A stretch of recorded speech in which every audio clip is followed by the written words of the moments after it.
The sun rises slowly over the hills of Judea, and within minutes, the heat begins to press down on the dusty streets of Jerusalem. Merchants are already pushing open wooden shutters. Donkeys loaded with baskets shuffle through the narrow roads. The smell of olive oil, fresh bread, and sweat mixes in the warm morning air. This is the world of the Bible. But if you've only read the Bible, you might imagine something very different. The scriptures tell powerful stories, miracles, teachings, journeys across towns like Nazareth, Jericho, and Jerusalem. But the Bible rarely stops to explain what everyday life actually looked like for the ordinary people living in those places. What did their cities really look like? How did they get their water? What businesses kept their communities alive? What did the streets smell like? How did people survive under the scorching Middle Eastern sun, long before electricity, machines, or modern comfort? When we read the Bible today, the world can almost feel peaceful and romantic. Quiet villages, gentle hills, calm roads. But the real cities of Jesus' time were far more complex. They were loud, dusty, crowded, and incredibly alive. Entire ecosystems of farmers, fishermen, traders, builders, priests, craftsmen, and travelers worked together to keep these ancient communities running, day after day. And once you begin to see that world clearly, the stories of the Bible suddenly feel very different. Before we step deeper into these ancient cities, take a moment to subscribe. Because here on this channel, we don't just read history, we step inside it. And in today's journey, we're going to explore what life was really like in the cities of Jesus' time. From the homes people lived in, to the markets where they traded, to the roads that connected entire communities across Judea and Galilee. So let's begin where life in these ancient communities truly began, with the cities themselves. Because the towns mentioned throughout the Bible, Jerusalem, Nazareth, Jericho, and the villages around Galilee, were not isolated little places scattered randomly across the landscape. They were carefully positioned communities, connected by dusty roads, trade routes, and shared resources that allowed thousands of people to survive in a harsh environment. If you were standing on a hill overlooking Judea nearly 2,000 years ago, the first thing you would notice is how closely the cities were tied to the land around them. Jerusalem sat high among rocky hills, protected by stone walls, and positioned along important trade routes moving between the Mediterranean coast and the Jordan Valley. Jericho, by contrast, rested far below sea level, near fertile land and natural springs, making it one of the most important agricultural centers in the region. And Nazareth, much smaller than the others, was tucked quietly into the hills of Galilee, surrounded by farmland and connected to nearby trade roads used by traveling merchants and craftsmen. These towns were not designed the way modern cities are today. There were no carefully planned grids, no paved highways, and certainly no street lights glowing at night. Instead, the streets were narrow and winding, shaped gradually over generations as homes were built side by side from stone, mud brick, and timber. Most houses were small but practical. Simple structures built to keep families cool during the intense summer heat and protected during the colder months. Flat rooftops served multiple purposes: drying food, storing supplies, or sometimes simply offering a quiet place to rest when the evening air became cooler. And everywhere you looked, the city felt alive with movement.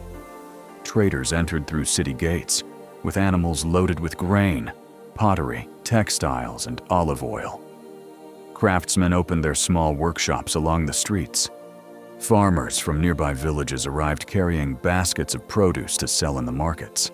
The entire city functioned almost like a living organism, each person contributing something essential to the survival of the community. But for all this activity, One challenge shaped life in these cities more than almost anything else: water. Today, we hardly think about water. We turn a tap, and it flows instantly into our homes. But in the cities of Jesus' time, water determined where people could live, how large a community could grow, and whether a town could survive at all. Every drop had to be collected, stored, and carefully protected. And entire systems, wells, cisterns, springs, and aqueducts were built to keep these ancient cities alive. In a region where the sun could beat down relentlessly for months at a time, access to water was the difference between prosperity and hardship. That is why many ancient towns were built near natural springs. One famous example was the spring that sustained Jericho, allowing the city to flourish in an otherwise dry landscape. But not every town had such a luxury. Smaller communities like Nazareth often relied on wells and carefully constructed cisterns, underground chambers designed to collect and store rainwater during the wetter seasons. These cisterns were essential. During the long, dry months, they became the community's lifeline. Families drew water from them slowly and carefully, knowing that waste could mean real danger if supplies ran low. Water shaped nearly every part of daily life. It was used for cooking meals, cleaning homes, washing clothes, mixing clay for pottery, and tending to animals kept within the city. Even bathing was very different from what we experience today. Instead of daily showers with unlimited water, people often washed using small basins, carefully pouring and reusing water when possible. In larger cities like Jerusalem, more complex systems existed.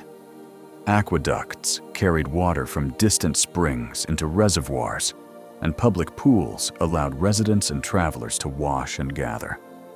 One well-known example was the Pool of Siloam, which collected water that flowed through underground channels carved deep into the rock beneath the city.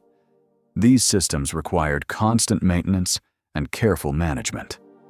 If a spring dried up or a cistern cracked, an entire neighborhood could suddenly face a serious shortage. Because of this, water was treated with deep respect. It was protected, shared, and often stored inside large clay jars within homes to ensure families always had a small reserve. Today, with modern plumbing and electric pumps, water feels effortless. But in the world of the Bible, it was one of the most precious resources a community could possess. Without it, no farm could grow, no animals could survive, and no city, no matter how strong its walls, could endure. Water allowed these ancient cities to survive. But survival alone was not enough to sustain a growing community. For a city to truly thrive, something else had to exist within its walls: work. If you walked through the streets of Jerusalem, Nazareth, or Jericho during the daytime, one thing would quickly become clear. These were not quiet religious towns frozen in time, like many people imagine when reading the Bible. They were working cities, filled with craftsmen, traders, laborers, and farmers, all trying to earn their daily bread. In smaller towns like Nazareth, many men worked with their hands. Carpenters shaped wood for doors, tools, farming equipment, and parts of homes. Stoneworkers carved blocks used in construction. Potters spun clay on simple wheels, forming jars that would later carry water, wine, or olive oil. Apprentices often learned these skills from a young age, working alongside older craftsmen for many years before becoming masters themselves. In fact, the Greek word used in the Bible to describe Jesus' profession, tekton, did not simply mean carpenter in the modern sense. It referred more broadly to a craftsman or builder, someone skilled in working with wood, stone, and other materials used in construction. In larger cities like Jerusalem, the range of professions was even greater. Metal workers hammered tools and weapons from iron. Leather workers prepared animal hides to make sandals, belts, and bags used in everyday life. Bakers rose before dawn to prepare bread that would be sold later in the markets. The smell of freshly baked loaves often drifted through the narrow streets in the early morning hours. Farmers from nearby villages also played a crucial role in supporting the cities. Outside the walls, fields of grain, vineyards, and olive groves stretched across the hillsides. These farmers supplied the wheat used for bread, the grapes used for wine, and the olives pressed into the oil that lit homes and cooked meals.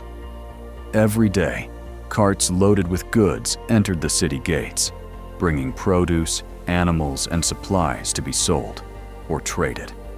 In many ways, these cities functioned like living machines, where every person had a role that helped sustain the larger community.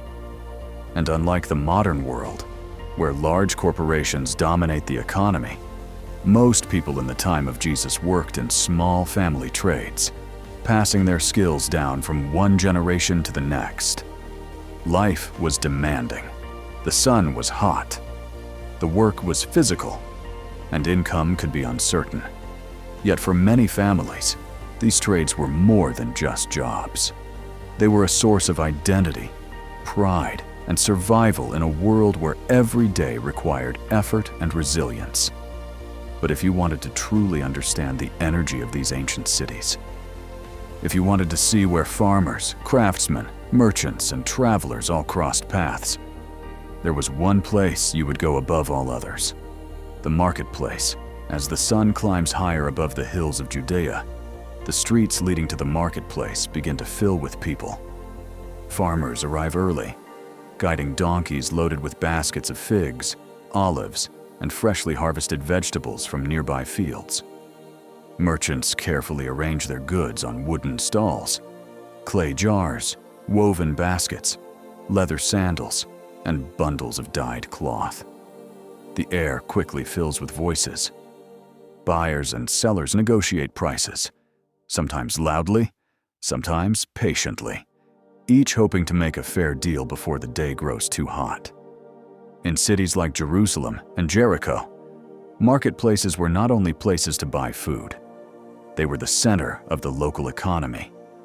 Here, goods produced in nearby villages met products brought by traders from distant regions, spices from Arabia, fine fabrics from Syria, and sometimes even rare items carried along long trade routes that stretched across the Roman world. Travelers passing through the city often stopped here first, searching for food, supplies, or information about the roads ahead. News also traveled through the marketplace. Stories from distant cities, political developments, and rumors of events happening across the Roman Empire often spread here long before they reached the countryside. For many people, visiting the marketplace was not only about buying and selling, it was also one of the few places where the entire community gathered, a place where conversations happened, friendships were formed, and daily life unfolded in full view of the city. And unlike the quiet supermarkets of the modern world, ancient marketplaces were lively, crowded, and sometimes chaotic. Animals moved through the narrow paths between stalls. Merchants called out to attract customers. The smell of food, spices, animals, and fresh produce mixed together under the warm sun. By midday, the marketplace would often reach its peak activity before the afternoon heat slowly began to drive people back toward their homes and workshops. But these markets were only one part of a much larger network that connected these cities to the outside world. Because long before modern highways or airplanes existed, ancient trade routes were already linking distant communities together, and the cities of this region stood directly along some of the most important roads in the ancient world. Imagine a traveler standing at the edge of Jericho, looking down a dusty road stretching toward Jerusalem. This road would carry more than just travelers. It was a conveyor belt of goods, ideas, and culture. Merchants led caravans of donkeys loaded with grain, olive oil, wine, and textiles. Traders from distant regions brought spices from Arabia, fine fabrics from Syria, and sometimes even rare metals or glassware from across the Roman Empire. These caravans were lifelines. Without them, cities like Nazareth or Jericho would have remained isolated and poor. But the roads allowed goods to flow, families to trade, and communities to stay connected. And the effort was staggering. Roads were uneven, rocky, and exposed to the heat of the sun. Travelers often faced thieves, wild animals, or shortages of water along the way. Every journey required careful planning. Yet, these trade routes also carried something less tangible, but equally important: stories.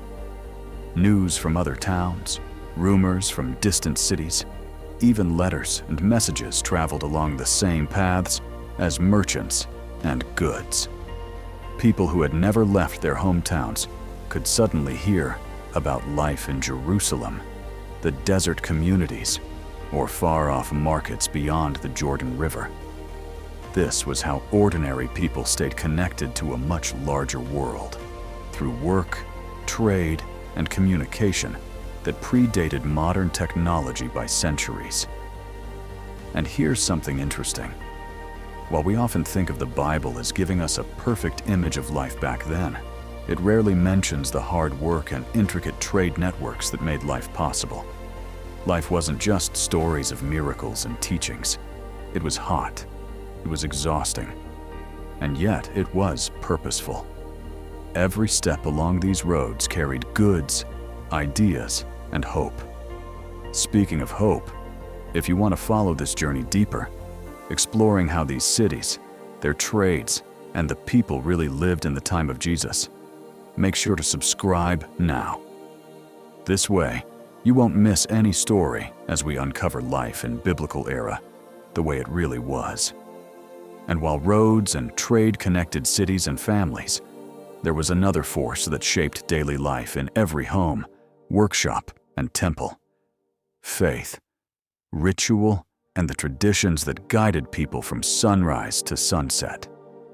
Imagine walking through the streets of Jerusalem as the morning sun hits the white stone of the temple. This wasn't just a building, it was the center of life, economy, and community ritual. People arrived early, carrying offerings, small coins, animals, or baskets of grain. Sacrifices weren't only about obedience, they were about gratitude, community, and survival. Priests prepared altars carefully, their robes bright against the stone, ensuring rituals were performed according to centuries of tradition. And yet, the Bible often describes these moments in ways that seem almost romanticized: miraculous moments, great parables, or symbolic acts. The reality: life here was hard, dusty, and intensely structured. The sun was scorching. The work of preparing sacrifices, cleaning, and coordinating festivals was exhausting. But it was meaningful. It gave people a sense of order, purpose, and connection to their community and to God. Daily life revolved around this rhythm. Families woke before sunrise to perform chores, work their trades, or fetch water. Meals were shared, prayers were said, and children learned early how to help in the home and the market. And in the evenings, after the marketplace had emptied and the sun dipped below the hills, families often gathered in small courtyards. Stories of ancestors, moral teachings, and tales of faith were passed down orally, the heartbeat of education in a time before printed books. Unlike modern life, there were no gadgets, no screens, no electricity. Life was physical, communal, and deeply grounded. And yet, in that simplicity, there was a richness modern cities rarely offer: a constant connection between labor, faith, and family. Walking these streets, seeing the rituals, hearing the prayers, and feeling the sun on the stones, you begin to understand how ordinary people lived, sacrificed, and found meaning in ways that modern conveniences can't replicate. And as the day ended and the sun disappeared behind the hills, something extraordinary happened in these cities. The streets emptied, the animals rested, and the quiet of night revealed a side of life most people rarely see. A side full of reflection, connection, and stories whispered in candlelight. Imagine standing in a narrow stone street as the last rays of sunlight disappear. The air cools slightly, carrying the faint scent of wood smoke from evening fires. Families gather in small courtyards, finishing meals and tending to household chores. Conversations are soft now, whispers rather than shouts. Children, who spent the day helping parents or learning trades, sit close to elders to hear stories. Stories of ancestors, of gods, of lessons learned from the hardships of life. Unlike our modern cities, there are no streetlights, no neon signs, no cars rumbling through the streets. Darkness is complete, and the quiet is almost sacred. Some residents visit small oil lamps along the streets or inside homes, the warm glow illuminating the walls and casting long shadows. This faint light is enough for evening prayers, discussions, or final work before sleep. In wealthier areas, you may see larger homes with multiple courtyards, still bustling with evening preparation, while in poorer sections, families gather around a single fire, sharing warmth and food. Even the animals settle down. Donkeys, goats, and sheep that had carried goods or tended fields rest in their pens. The city slows, preparing for another challenging day ahead. And while the Bible often focuses on miracles and teachings, it rarely shows this intimate, human side of daily life. The silent moments where people reflected, planned, and cherished family and community. Life was not easy, but it was deeply meaningful. Every sunrise brought work, every sunset brought reflection, and every night reminded them of the delicate balance between survival and community. Next, we'll dive even deeper to explore the homes where families lived, the schools where apprentices learned, and the hidden corners of these cities where life unfolded in ways most people never imagine. So make sure to subscribe now and join us as we uncover the history of cities in biblical era times of Jesus.